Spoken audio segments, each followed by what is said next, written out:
Hey there, Adventuresses. It's Sarah from WomenADVRiders magazine. So welcome to the first episode of our Adventureisattitude podcast series.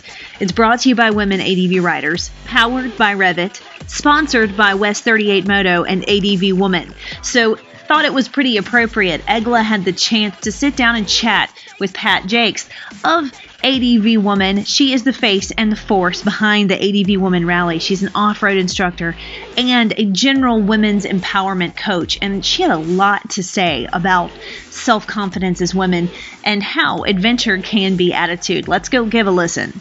What I wanted to start with, I was just chatting to this other woman today, and she made an interesting point that a lot of, women in riding obviously is not a new trend. Women have been riding for as long as there's been motorcycles, but somehow there's been this kind of a notion, it's not even spoken, but a lot of women used to feel, and maybe still feel, like they have to prove something to be in with the guys, to be fast enough or to be, technical enough on off-road and that kind of thing. And like I said, it's not even spoken. It's not even like, there's no test that you have to go through to become an adventure rider. You get a bike, you're an adventure rider, that's it. But there's this kind of unspoken pressure about it. And this woman said, riding with other women and just talking to other women helped me realize that it's completely unnecessary and meaningless. We're riders, and that's all there is to it. So I think that kind of ties to the whole self-confidence thing. We don't need this pressure. We don't need these standards. The only standards we need are our own. What are your thoughts on that? My thoughts are it's not just limited to motorcycles. Mm-hmm. Women in general, in most aspects of life, feel like they have to prove themselves and they have to measure up a certain way. I think there's a great book out there called Raising Ophelia, and the premise behind the book is that young girls, before they reach puberty, they are very confident and compete very well with boys as their peers.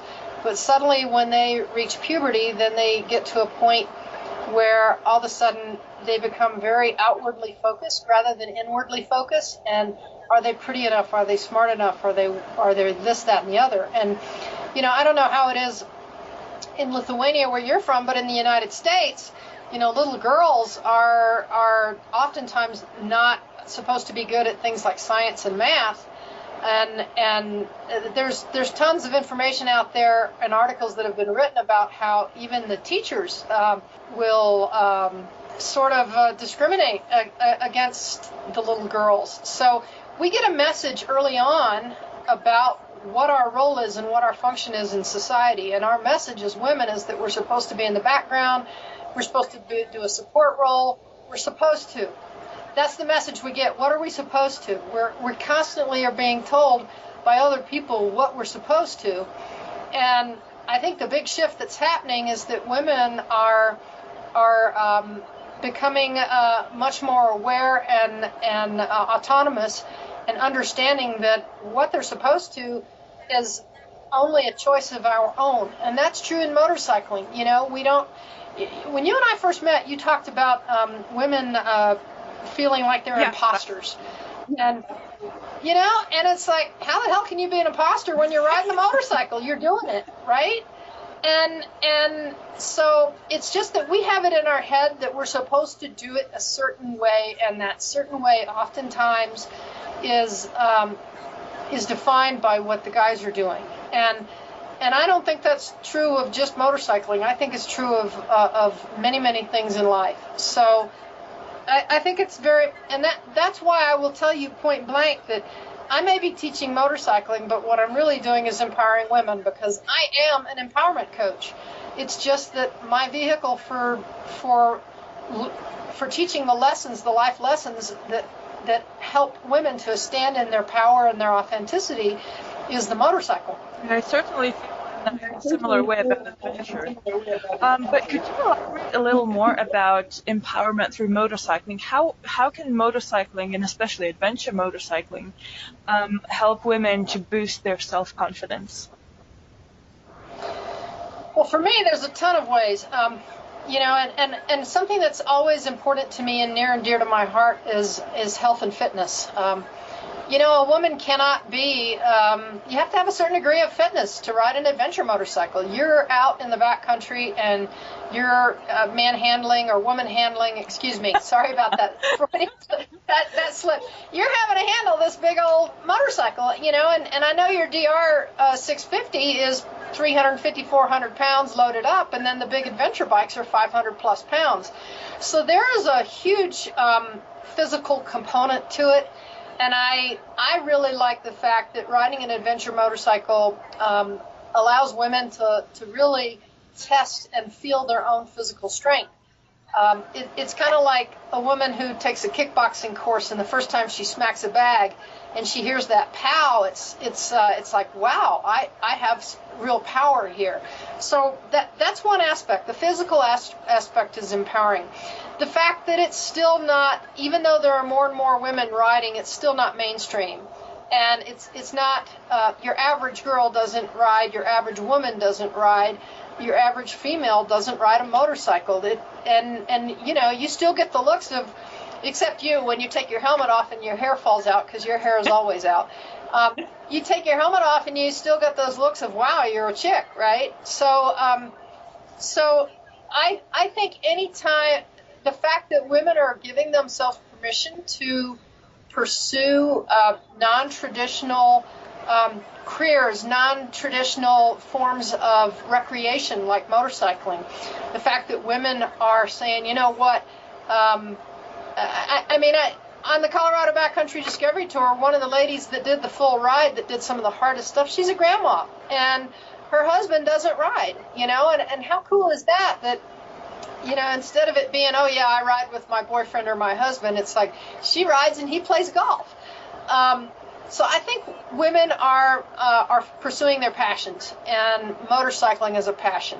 The other part of it that's empowering is the fact that anytime you take on a challenge that often is considered a little bit frightening and scary and risky, that when you rise to that challenge and experience success, you can't help but feel good about yourself. And I think that when we have that experience of, wow, this was tough, but I did it, then that carries over to all aspects of our lives. And the fact that this is a very visceral experience and it's very physical, that's anchored in your body, that makes it a lot more powerful than simply having, say, an intellectual win. Like, when you outsmart someone or you figure something out, that's great. You feel good about that. But when you combine the fact that this is a very physically demanding sport, that it requires a high degree of skill, and it requires that you have smarts, then, the more aspects that a woman and the more characteristics and the more senses that are involved, the deeper that experience is anchored in. So it's great. And just getting out. The other thing that I find really, really empowering about it is I think we live in a world where we're bombarded from all directions constantly. And so we spend a lot of time coulda, shoulda, woulda in the past, and then we're replaying the past and trying to change the past. Then we start worrying about the future and projecting that on the future, thinking, well, because this happened yesterday, that means that this is what's going to happen next week. But when you're riding a motorcycle, the fact that you have to be present, you can't be thinking about yesterday when you're riding off-road. You have to be in the now. When you are staying present to that, it really is an amazing release. And it's empowering when a woman can have that experience of, you know what, I just let go of that and it went away, and it's just not worth my time and aggravation because the only thing that's important is right now. That resonates so much with me because I had my little revelation about a month ago, exactly to do with sort of being in the moment, because I was doing some off-road training, and as usual, I was preoccupied and kind of worried and not sure, can I really do this? Is this for me? Is this my level? And all these little thoughts just buzzing around in my head, and then somehow, I don't know what happened, just some kind of a click in my head, and I just focused on the task at hand. Like, I'm just gonna go over this rock garden right now. That's all I have to do. Just go over that. And I did. And then I did the same with the next task and the next one. And the second day, when we had to apply these skills in the real world and do some mountain passes and really steep inclines and things like that, all of a sudden I could just go and just do it and just be 100% there and tackle the thing and really, really enjoy riding as well, which was a very new thing for me, because usually I'd be so worried about so many things that it would just be, so that was a really wow kind of a moment for me. That's a great breakthrough. Congratulations, right? Because then you get in the joy of the moment instead of, oh, am I doing this right? Well, if you're up on two wheels, you're doing something right, So just enjoy the time, right? And quit worrying about everybody else. So what are some more, I want to call them everyday practices maybe of mindfulness to sort of anchor yourself in that present moment and remind yourself that you're a rock star as it is. Just go and do it.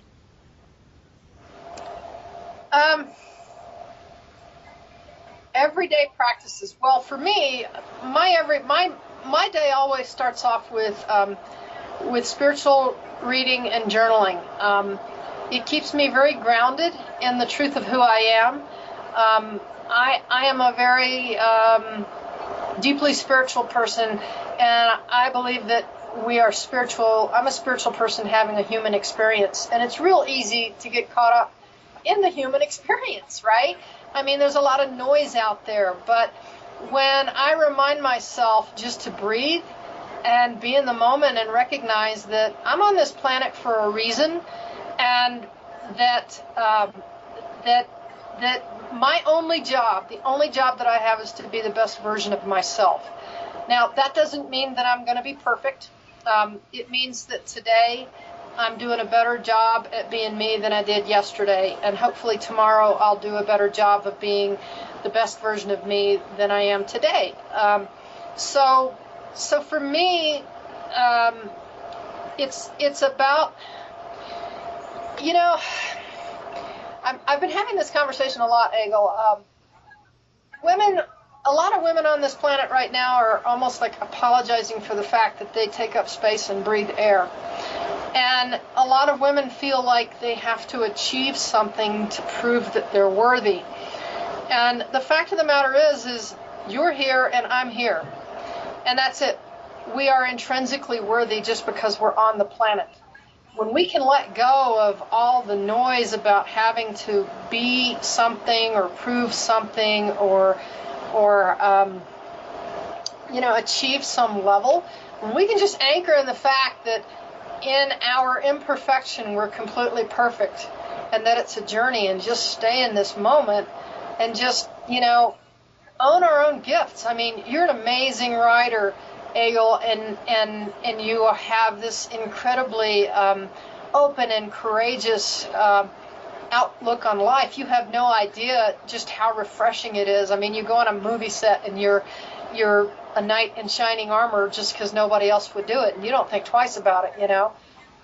You don't think twice about traveling the world, and it takes an awful lot of courage to write what you write, to be heard.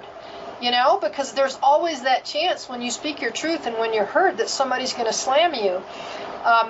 Those are all very, very courageous daily acts of living, and you take them for granted because it's so intrinsically a part of who you are. Or maybe you do. I don't know that for a fact. But there's a lot of women out there that are afraid to speak their mind because they've never, when they do, they get shut down.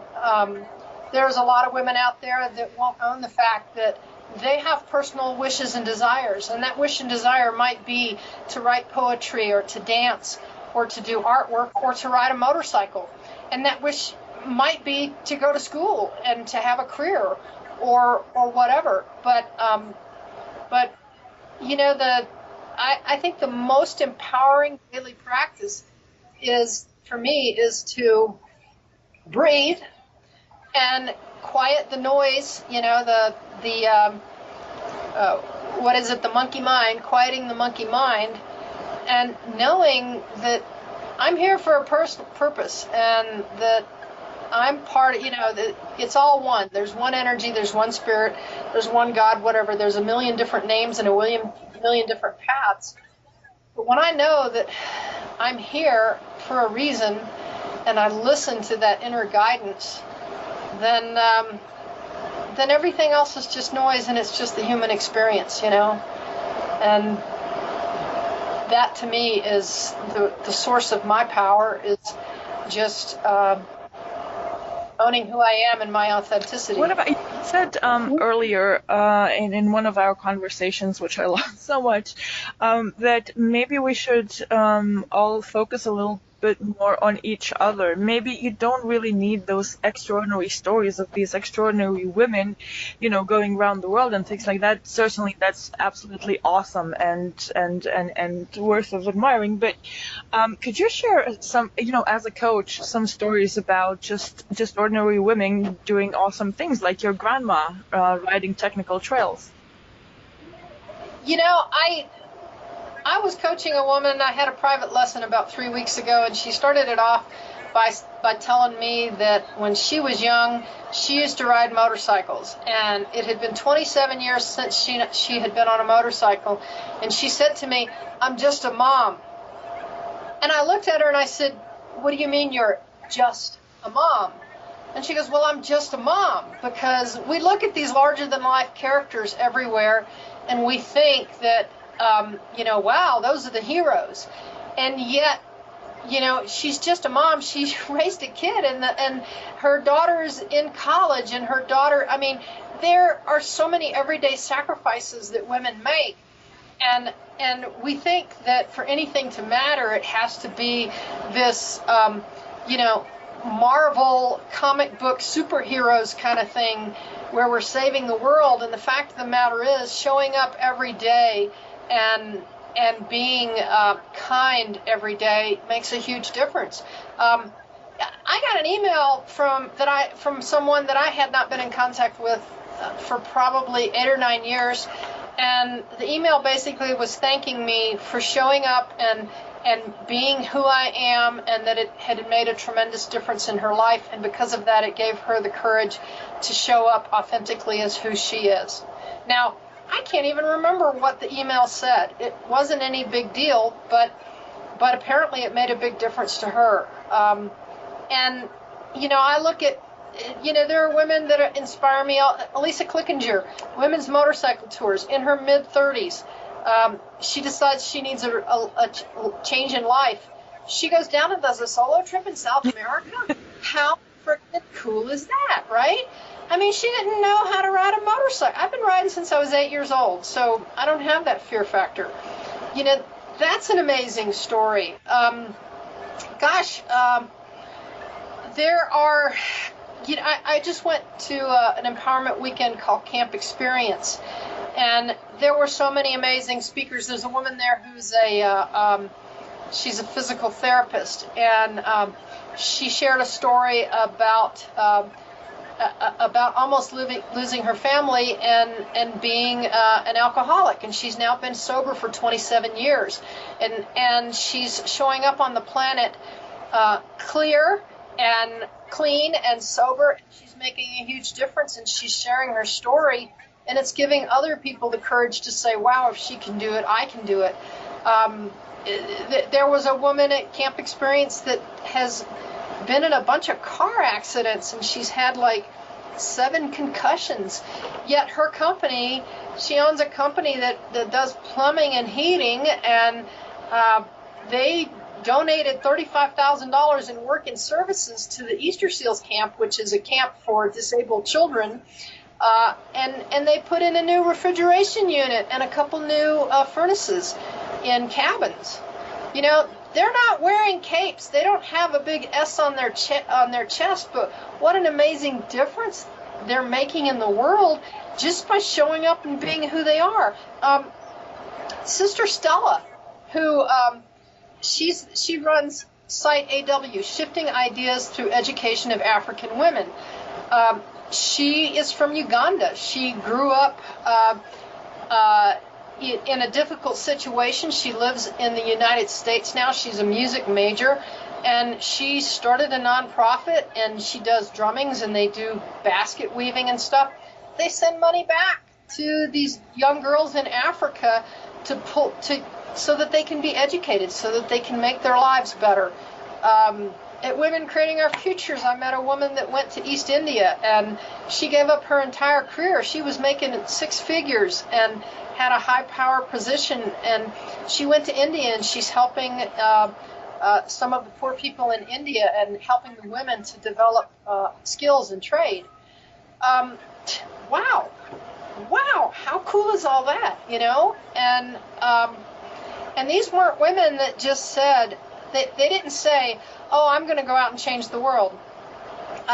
They said, what's my passion and what can I do? And one of my favorite songwriters has a song. The line in the song is, I cannot do all the good that the world needs, but the world needs all the good that I can do. And that's true of all of us. The world needs all the good that each of us can do, and even something as simple as smiling at someone and looking at someone. You know, we live in this society where we don't even make eye contact anymore. Hey, how you doing? And walk past each other. Looking at someone and listening to them and actually shaking their hand is incredible. You know, I mean, those are the little gifts. And I suppose it goes to, you know, another little saying. It's, you know, dream big, but appreciate the little things. Thanks for giving a listen to our very first Adventure is Attitude podcast, brought to you by WomenADVRiders, powered by REV'it, sponsored by West 38 Moto and ADV Woman. Huge thanks again to the amazing Pat Jacques for making time to share with us about self-confidence and Adventure is Attitude. Until the next time, I'm Sarah for WomenADVRiders. Music courtesy of Ben Sound at bensound.com.